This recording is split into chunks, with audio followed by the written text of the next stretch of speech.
সাবেক ভূমিমন্ত্রী জনাব সাইফুজ্জামান চৌধুরী, তার স্ত্রী রুকমিলা জামান, সাবেক চেয়ারম্যান ইউসিবি পিএলসি সহ মোট 35 জনের নামে দুর্নীতি দমন কমিশন 2025-এর 7 জুলাই একটি মামলা দায়ের করেছিল।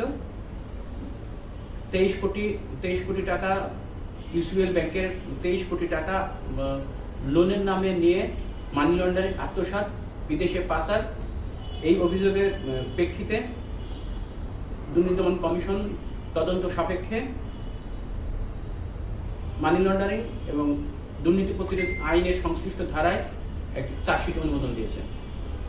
একটি মামলায় প্রশান্ত কুমার হাওলাদার এবং মুন এন্টারপ্রাইজের প্রোপাইটার, মুন এন্টারপ্রাইজের শঙ্খ ব্যাপারী সহ মোট 18 জনের নামে অপর একটি মামলায় চার্জশিট অনুমোদন দিয়েছে কমিশন।